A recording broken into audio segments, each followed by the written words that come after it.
as mentioned, I'm going to be talking through building an early career strategy. A bit about me. I have only just started at BT Group. As you can see, we're now going by BT Group and not just BT. I got to explain this to a lot of people. BT Group encompasses EE, OpenReach, PlusNet, and BT, all fall under that umbrella. So going out this year, literally September, we decided to switch from going out as BT to BT Group. So that's going to be one of my first issues that I had to deal with. So this is a bit of an agenda of what I'm going to go through today. So I'm going to go through when I arrived at BT last February. I did a bit of an early careers review in terms of what I thought needed to change, what I thought needed to be updated. Then I'm going to go through some attraction, branding, and partnerships that we actually worked with to help us solve some of the issues that we were seeing. I'm going to go through the selection process in terms of what we've created, and then I'm going to hopefully leave some time at the end for some Q&A in case you have any questions. So when I arrived at BT in February of last year, we had a number of different things that I kind of was speaking to, where I was looking at to see what we could be doing slightly better. I'm not going to say everything was perfect. I'm not going to say everything was bad, but there were certain things that we could be doing slightly better. The big one for me is that BT Group's a well-known brand, so everybody knows BT. They know we are the broadband company, but they do not know that we do early careers roles. So that was my first thing. In the Times 100, we took a little bit of a tumble in the Times 100 from 35 to 47. So again, that was a brand piece. So I feel like people, again, not really knowing that we feature kind of graduates, internships, that we do these types of roles.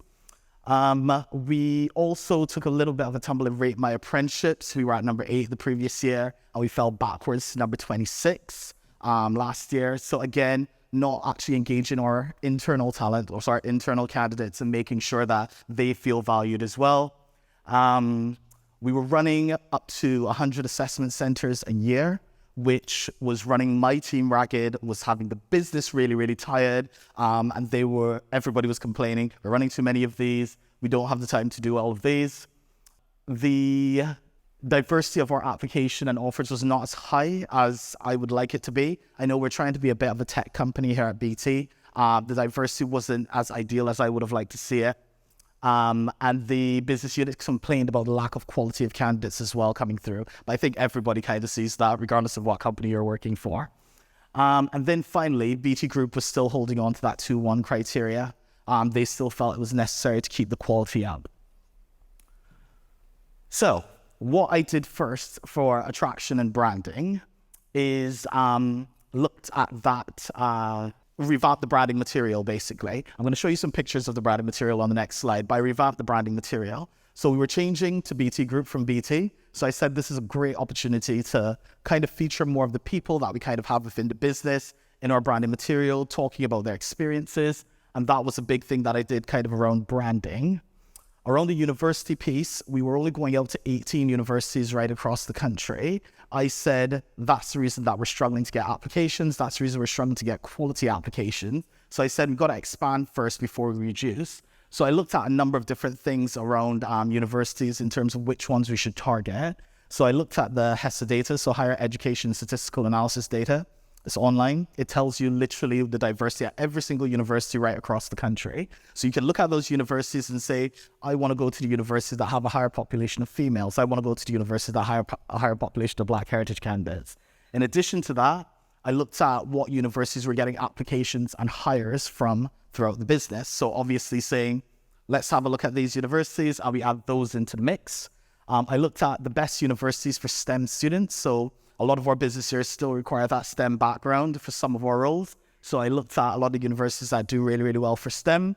And then because of the Times 100 ranking, I looked at the Times 100 universities as well. I kind of overlaid all of these things kind of on top of each other to come up with a list of universities that I felt that we should be present at.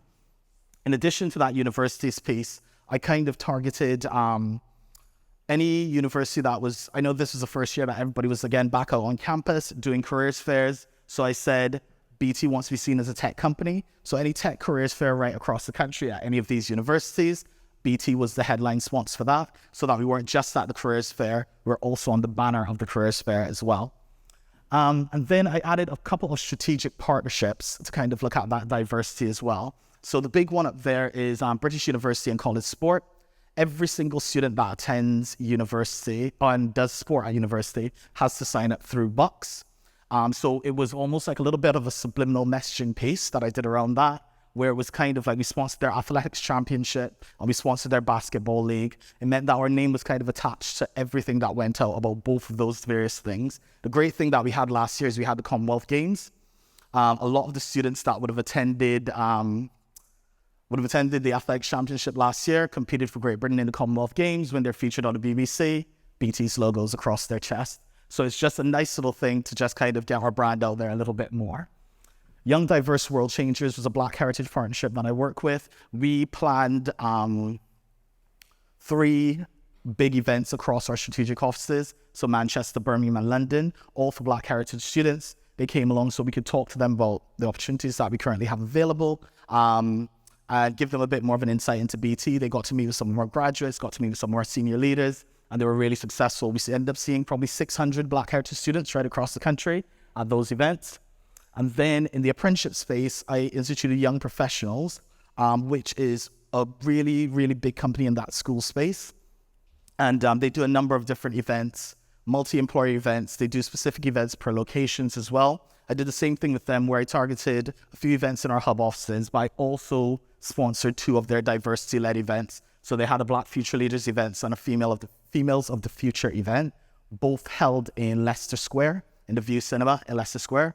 And we were able to interact with over 600 Black Heritage students and over 600 female students at that event as well.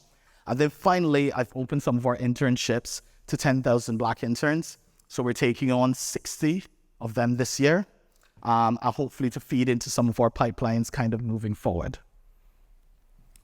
So in terms of our branding, or new look branding, we have our graduate and apprenticeship branding, as you can see, featuring diverse candidates, all within BT. These are all real graduates, all real apprentices within our company, which is really, really great.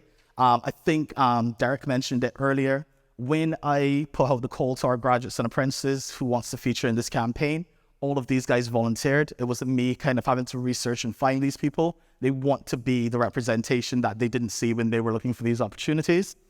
We rebranded our website as well with a lot of diverse imagery as well on the website. And we created 2 videos with the apprentices and graduates kind of talking about their experience within BT and what it actually looks like within BT. We went with the branding like we're the graduate who or we're the apprentice who, so that you could almost put yourself in their shoes basically. I feel like, oh yeah, I can actually do that as well at BT.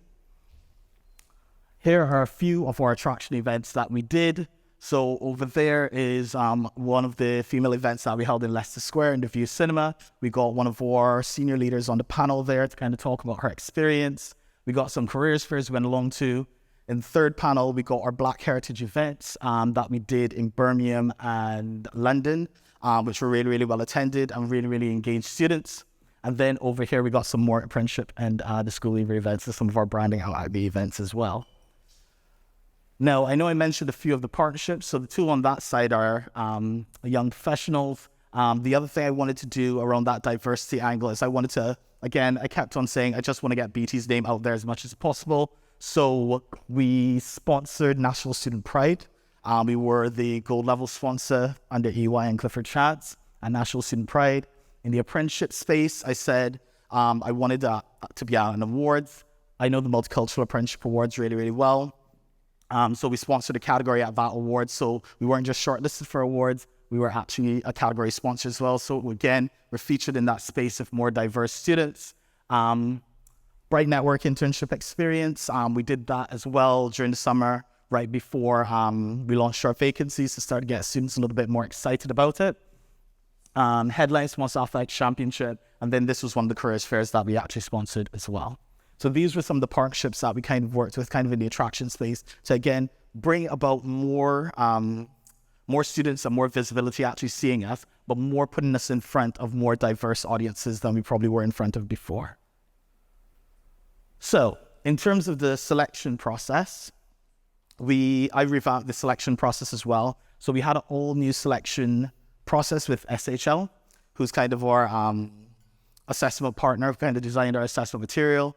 We instituted blind recruitment. We had new video interviews put in place. We had a new assessment center. So like I mentioned, my guys were running 100 of these a year.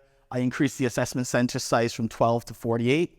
We got 24 assessors on the day. We're now going to finish assessing all of our candidates 3 months ahead of where we would have finished last year. On the actual day, I make sure I have graduate and apprenticeship buddies on the day that the students can speak to people. We got a keynote speech at the front of the day from somebody in that business unit as well, so they get a bit more insight into what it's going to be like to work at BT. And that was a big change that I actually changed. So our application process is now this, where you have an application form, you got an online assessment, you got a video interview. All of those first 3 stages of the process is all within the candidate's time, so they can do that whenever they actually feel like. They don't have to do it at a set time. Then once they get to the video interview stage, it's just a matter of getting booked into one of our assessment centers when those arrive. And should you pass the assessment center, you get an offer. So the whole process here for a candidate is a lot quicker.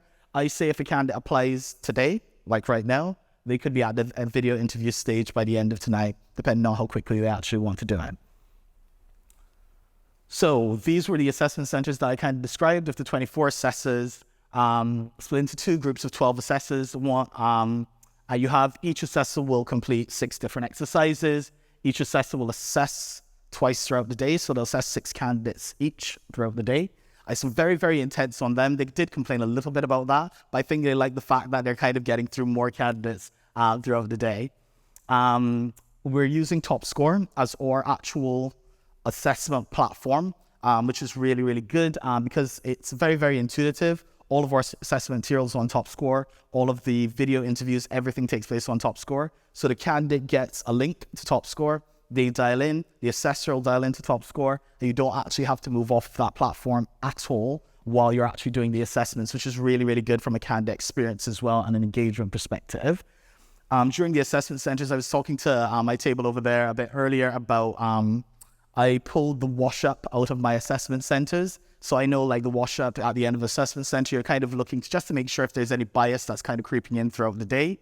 What I was finding when I was doing it with my team is that these wash-ups would take 1.5 hours to 2 hours to get through like 12 candidates. And I was like, that's a lot of wasted time by my team. So I put a new role in at the assessment center that their whole job is to look at the assessor scores as they're actually coming in and call the assessors out throughout the day. So we don't then have to have a wash-up at the end of the day. The assessor would have already been told that that score isn't quite right based on what you've actually said here. So again, pulling some of that bias out of the actual day. So 2-1 to 2-2 justification. I think a lot of businesses have had this argument with the business. A lot of them believe that we have to have that 2-1 criteria in place. They believe like that's a sign of quality. They still believe that's a sign of quality.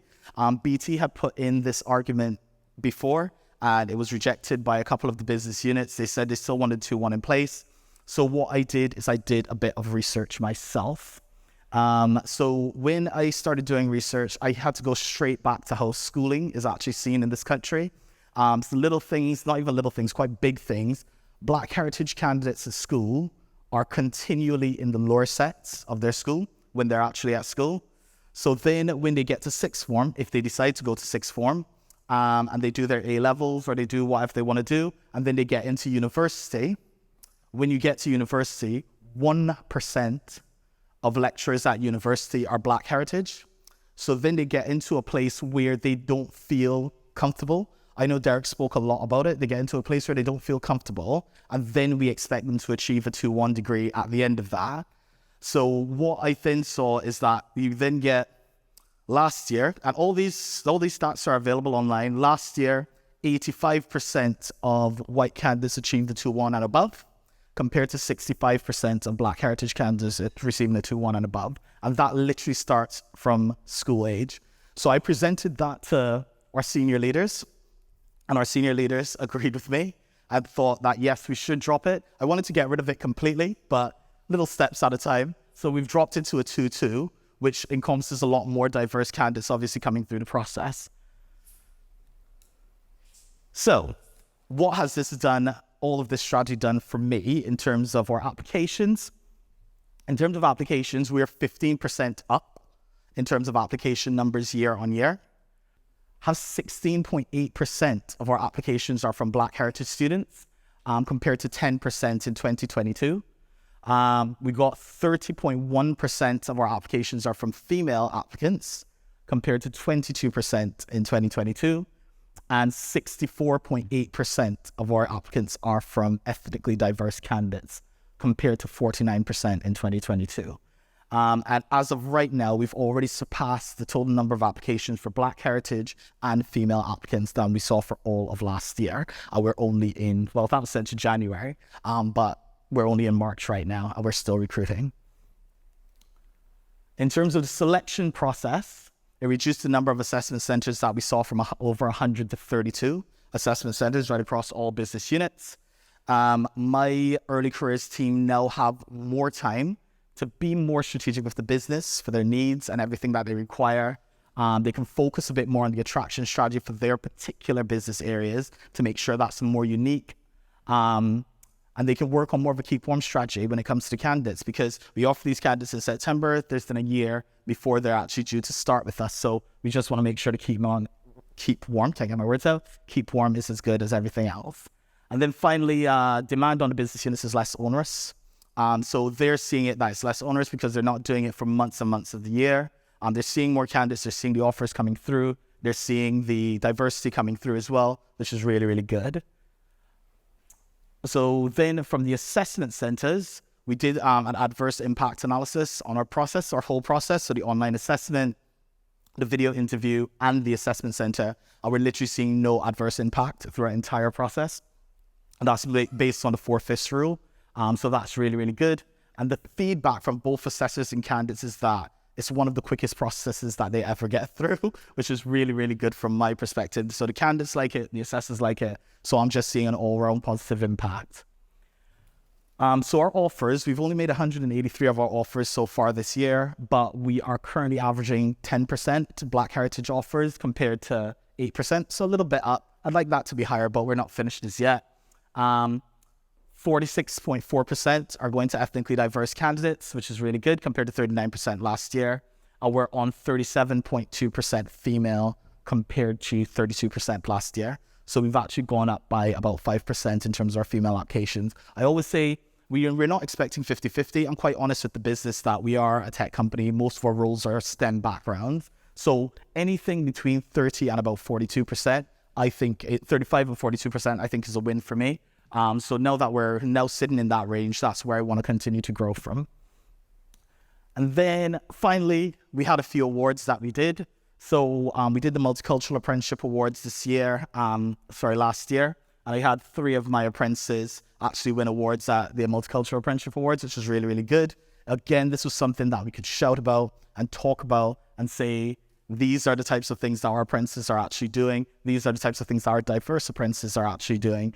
It's, again, a little bit of a marketing tool. Tomorrow is the Target Jobs Awards as well.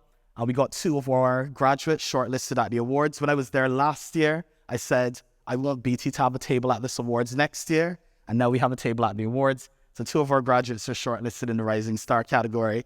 And I am also shortlisted for an award for Early Careers Professional of the Year. So... yes. So that is all of what I've done, February to February, where we are right now. And there's obviously going to be more to come. But I'm here to take any questions that you might have.